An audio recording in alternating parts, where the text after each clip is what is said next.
পিলখানা হত্যাকাণ্ড ছিল সার্বভৌমত্ব নস্যাৎ করার অপপ্রয়াস মন্তব্য করে প্রধানমন্ত্রী তারেক রহমান বলেছেন, পিলখানা হত্যাকাণ্ডকে রাষ্ট্রীয় মর্যাদায় স্মরণ করা সবার দায়িত্ব।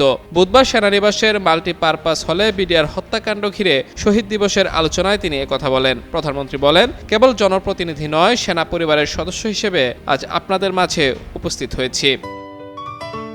সিলন টি রপ্তানিতে শীর্ষে।